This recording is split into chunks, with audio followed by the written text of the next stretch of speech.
Today is a new opportunity to accomplish your incredible. So let's wake up each day with a fresh mindset necessary for you to win. I welcome you to Rise and Shine.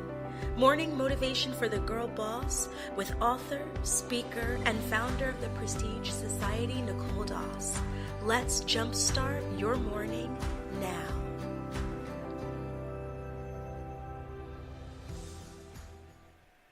Good morning, good morning, good morning.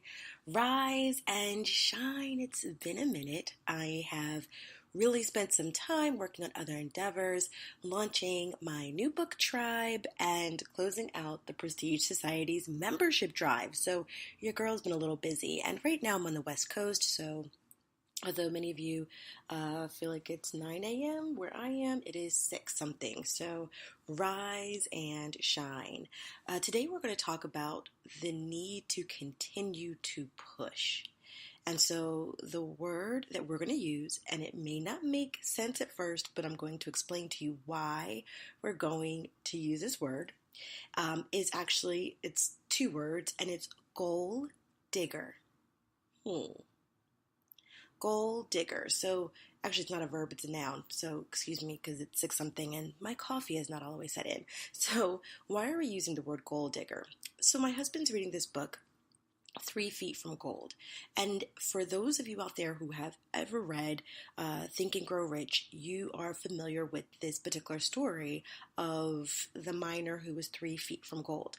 And that has been something that has been really sitting or sticking with me recently. So I wanted to really address this and encourage you this morning and use the whole theme of being a gold digger. So here we go. The story around 3 Feet from Gold basically is about a young man who decided to invest in this whole gold mining adventure. And he went to the Midwest and decided to get all of the tools that he needed, all of the necessary things he needed to be able to begin to mine gold. So he began to dig, and he found this little itty bitty nugget of gold, and he was like, oh my gosh, super excited. I know there's more. So he began to dig and became extremely frustrated with the process because he was not able to see all of the nuggets of gold that he thought he was going to be able to find. And so he thought that the vein for that particular mine was dead and decided to basically give up. So he gave up and he sold all of the tools and things that he had to a junker. So there's this man who owns a junkyard. He takes in all these things, and something within this man said, well, let me see what's going on here. So he starts asking the guy about, where's all this stuff coming from? And the guy figures he has absolutely nothing to lose because why? He couldn't find any gold. And in his mind, he did everything he was supposed to do in order for him to be successful. So he told him, where he was mining, what was going on, and how there was no gold left. Mr. Junkyard Man went and got himself a surveyor, and they began to do more of the research around where the gold could possibly be.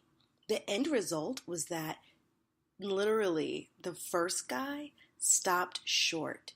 There was gold, and I'm talking an immense amount of gold 3 feet from where he stopped digging. The whole reason why we talk about 3 feet from gold is usually because as girl bosses, we put all of our efforts into something, and at some point we decide when we're frustrated. We decide when we've had enough. We've decided that, this is it for us, and so we stop. And what you don't realize is that oftentimes when we stop, you're stopping 3 feet from gold. So when you are focused on your goals, when you are focusing on the things you really want to be able to accomplish, keep pushing, continue to dig, continue to keep going. Don't allow yourself to tell you when it's time to stop. Remember, when you are a purposepreneur, when you are focusing on your purpose, you realize it has nothing to do with you. I know this is something that a lot of people don't like to hear, because really you think the reason why you go into business is so that you can have a better life. You truly believe that you go into business so that you can have this abundant life where everything is easy breezy and you don't have to answer to anyone. Well, that's so not what entrepreneurship's all about. First of all, you do have a boss. Your boss are your customers. Your customers dictate when you get paid, and they dictate when they feel like paying you.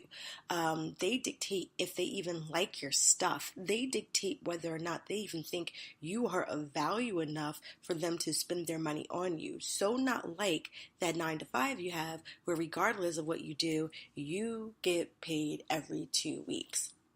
So if a lot of you go into entrepreneurship because you have this this mindset of this abundant life you're going to live, I hate to tell you, but it's so much more grittier than that. And honestly, if you aren't focused on something that is so much more than just yourself, you will not succeed. So if you're just focused on the millions you're going to make, you're not going to succeed. If you're just focused on how you're going to be like the next Ming Lee or the next 6-figure chick or the next who her name should now be 7-figure chick, you're not going to do well. And here's the reason why I say that. Because all of those really great influencers out there, that was their journey that God has given them. There are trials that they had to go to get where they are today. And their trials are not to be replicated. Their trials are unique to them. So the trials that you have to go through, they're unique to you. And if you stop 3 feet of gold because your journey doesn't emulate someone else's journey, you're not just blocking your blessing, but you're also blocking the blessing of others whom you're supposed to serve through your business. That's right. For those of you who aren't in a leadership position and in your 9 to 5, and even those of you who are, but completely missed the boat on what leadership truly is, let me school you on something. Leadership is not about a position of power, but leadership is about an act of service. You are there to provide a vision to your team so that you are able to make sure that they have the ability to carry the dream out. That means that if they don't have the knowledge, it's your job to make sure that they have the knowledge, whether you sign them up for training or you impart that knowledge on them. It's to make sure that they have the right resources to be able to do their job. Do they have the right strategies, the right process flows? Do they have the right direction? That's all provided by you. And then those to whom you report, guess what? They're to provide that to you. So when you look at leadership, when you look at entrepreneurship, this is about being in a position of serving. So when you move from leadership to being a leader in your own business, you are moving from serving your team so that they can do the job to serving, if you're a solopreneur, serving your audience, serving your customers, serving your clientele so that they can be successful. It's not just about you. Now, will you reap the benefits? Will you be able to make a living? Will you be able to have a lifestyle that will allow you to have some freedom in choosing certain things you want to do? Absolutely, those things will come, but those aren't the things that you put in the forefront. Because if you put you first in a position where you're supposed to be serving others, you're not going to prosper. And I'm going to tell you right now, a lot of you who are in your self-care world, you're going to feel like that's not a message that you want to hear. But the reality is that everything happens in decency and in order. So when you are in a position of serving, yes, you serve others, but just like everything has a season, you need to figure out your season for self-care. You cannot put yourself first 24/7 and then expect others to then sow a seed into your business. That's just not how it works. It just doesn't work that way. Reciprocity is a thing. If you do not know what reciprocity means, it means the act of giving and receiving. So that is a real law. That is a real, way that the world works. And so understanding that in order, you can't just take, you have to give. You have to give of your business. You have to give of yourself, and you shall receive. But give with a cheerful heart. And that's why you have to make sure that your business is aligned with your your purpose, with what you take joy in doing, and what you really feel are leveraging and utilizing your God-given talents. Now, here's the deal. That's why it is important for you to take you out of it when you want to stop. And I'm telling you, I've so been there, guys. Numerous times I can, like, I think two times were like the biggest times I remember saying, I just didn't want to do this anymore. And I remember it was because life was different.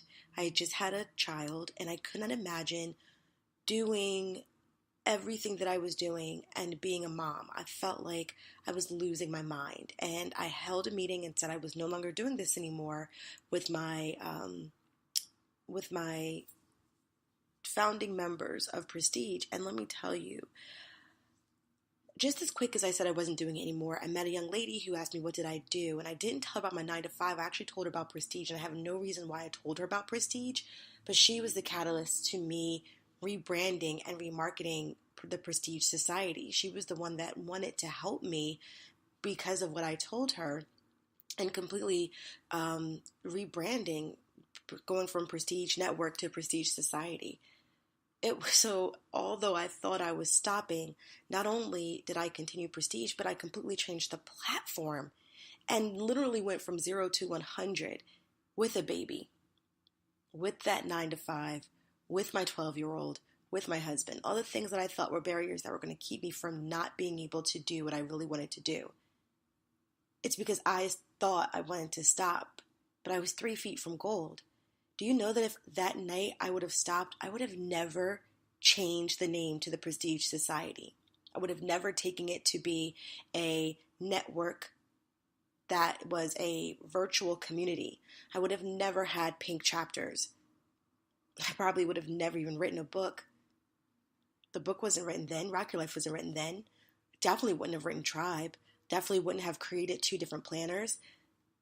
I would have stopped 3 feet from gold, 3 feet from being able to help other women start businesses and think outside of the box and how they can create businesses that can help others.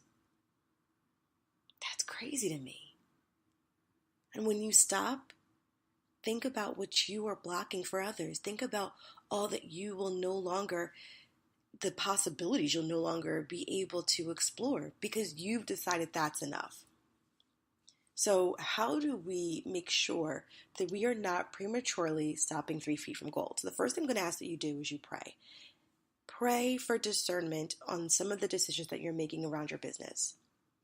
If you are at a point where you feel really frustrated with your brand, if you're at a point where you feel like you don't really know what you're doing, if you feel like you're at a point where you're just like, hey, I don't even really know where to go from here, I'm going to encourage you to please think about what it is that you're doing to cause the frustration.